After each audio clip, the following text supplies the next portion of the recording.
સુરતમાં no drugs in Surat city અભિયાન હેઠળ ક્રાઇમ બ્રાન્ચને મોટી સફળતા મળી હોય તેમ પૂણા વિસ્તારના ખાડી રોડ પરથી 64.53 ગ્રામ એમડી ડ્રગ્સ સાથે એક આરોપી યુનુસ ઉર્ફે યુનુસ બાણુ શેખને ઝડપી પાડી તેની પાસેથી રૂપિયા 1.93 લાખની એમડી ડ્રગ્સ, રોકડા રૂપિયા 2 મોબાઈલ ફોન સહિત 2.37 લાખનો મુદ્દામાલ જપ્ત કર્યો હતો.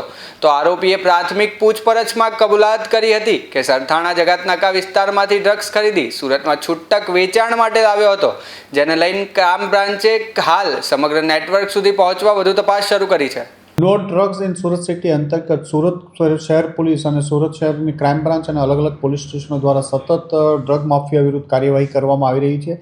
નાનામાં નાના કેસોથી લઈ અને ઓર્ગેનાઇઝ ગેંગોને ટાર્ગેટ કરી અને આ કાર્યવાહી કરવામાં આવે છે. આવી જ એક ઇન્ફોર્મેશનના આધારે સુરત ક્રાઇમ બ્રાન્ચના પોલીસ ઇન્સ્પેક્ટર S.N. પરમાર અને એની ટીમે ગઈકાલે પૂણા વિસ્તાર ખાડી પાસેથી એક યુનુસ ઉર્ફે યુનુસ બાગ શેખ નામના ઈસમને પકડી પાડ્યો, જેના કબજામાંથી 65 ગ્રામ જેટલું એમડી ડ્રગ્સ મળી આવ્યું છે, જેની કિંમત 1,95,000 જેટલી થાય છે. આ યુનુસ ખાન અગાઉ ઘણા સમયથી આ ડ્રગ્સનો ધંધો કરી રહેવાની બાતમી મળી છે અને એ જે સરથાણા વિસ્તારમાંથી કોઈ માણસ પાસેથી આ માલ લાવી અને મીઠી ખાડી વિસ્તારમાં લિંબાયત અને કમરૂનગર આસપાસ આ માલ વેચતો હોવાની ઇન્ફોર્મેશન આધારે એની પકડીને પૂછપરછ ચાલી રહી છે.